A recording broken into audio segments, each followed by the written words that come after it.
Вітаю вас! Greetings! Another briefing dedicated to exposing the propaganda and lies of the aggressor state. Over the weekend, Russia launched a cruise missile strike on Kyiv, in particular on the territory of the Darnytsia Car Repair Plant. The aggressor state, justifying this step, stated that in this way it was trying to prevent the supply of armored vehicles from Ukraine's allies. This was stated by a representative of the Russian Defense Ministry. Воздушно-космическими силами России The Russian Aerospace Forces destroyed T-72 tanks supplied by Eastern European countries and other armored vehicles located in the premises of a car repair plant on the outskirts of Kyiv with high-precision long-range air-launched missiles. I personally visited the Darnytsia Car Repair Plant, and I can say that the statement of the Ministry of Defense is a lie. There are fragments of cruise missiles on the territory of the plant, with which Russia is bombing a civilian enterprise on the territory of Kyiv. These cruise missiles hit the Darnytsia Car Repair Plant, which does not have any armored vehicles. On the contrary, this enterprise repairs freight cars for the transportation of iron ore and grain, the shortage of which is now felt by most of the world. 3 facilities were destroyed on the territory of the plant: a smithy, a mechanical shop and a woodworking shop. There was a repeated fire on the plant. A 5th rocket landed outside it, and 1 rocket simply formed a crater on the site. I repeat that no armored vehicles were found there. We invited some than 100 world and Ukrainian journalists to make sure of that. They entered the territory of the enterprise and could see for themselves that the plant was in ruins and there were no armored vehicles.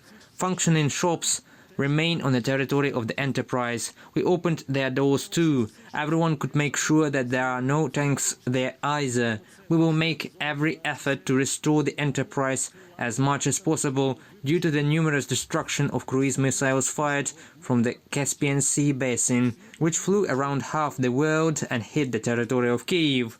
This is another example of the lies of Russian propaganda. Remember, they used to claim that Ukrainians themselves killed other Ukrainians in Bucha, and it was only after videos of satellites, drones and surveillance footage were found that Russia was proven to be lying, and corpses appeared on the streets of Bucha when the city was under Russian occupation. They also claimed that Kramatorsk was bombed by the Ukrainian army, but later it was established that the trajectory of the missiles, that particular missile arrived from lands controlled by Russia at the time. Russia also claimed that it was Ukraine who bombed the drama theater in Mariupol. As a result, hundreds of Ukrainians were killed. This lie has also been exposed by many experts and researchers.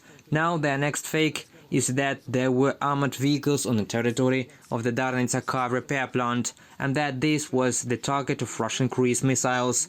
This is a lie that proves once again that the aggressor state, the Russian Ministry of Defense and their staff propagandists cannot be trusted. By the way, after the world media visited the Darnytsia Car Repair Plant, Russian propagandists posted a video showing no military equipment, but they continued to claim that T-72 tanks were there.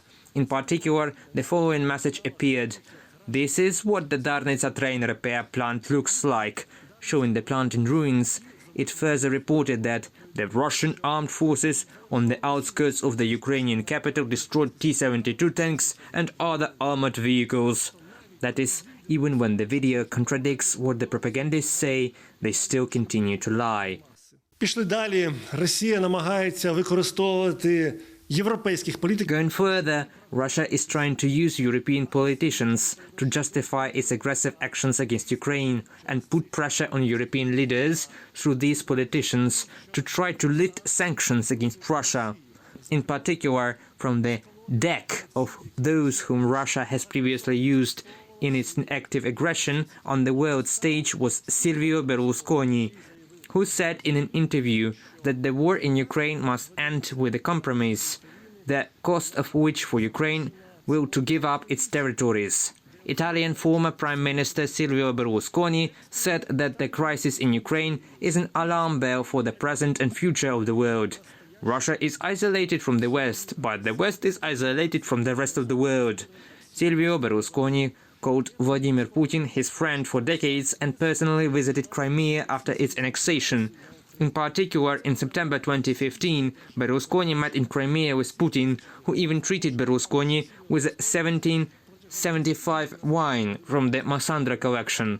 Ukrainian prosecutors have opened a criminal case against the director appointed by the Russian occupiers for damages of 2.2 million hryvnias, but Berlusconi is not the only public advocate for the Russian government, but also another discredited European politician, Petr Bystron. We are talking about Petr Bystron, a member of the German Bundestag from the anti-European party Alternative for Germany. Russia 24 quotes Bystron, who demands the implementation of the calls of Heinrich Kissinger. From Kissinger's statement, we can conclude that Washington has changed its position about Kyiv.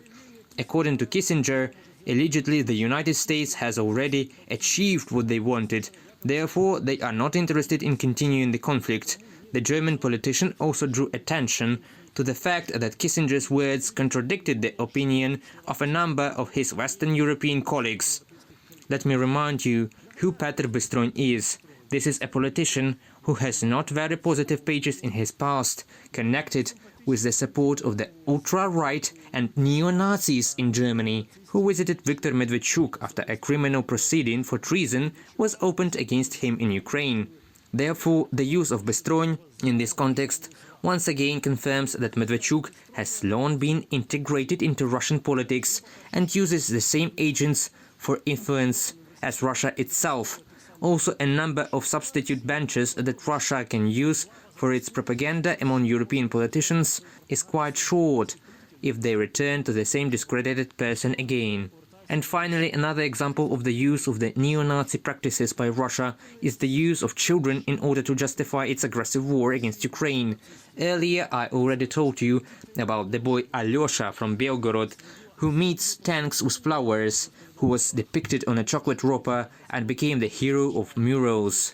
Now, Russian propaganda media are publishing a video of a certain happy girl from the Kharkiv region who is glad to see Russian soldiers, saviors and defenders. Moreover, the girl herself does not say anything in the video, and off-screen music is heard on the video, which in no way shows that the girl supports Russian aggression. But this does not need to be proven to anyone. Russia simply uses children in its propaganda and tells what it needed for the propaganda purposes without thinking about whether it is true or not. Traditionally, I call do not trust the Russian state propagandists, trust the Ukrainian media, the Ukrainian political leadership and the armed forces of Ukraine. Glory to Ukraine!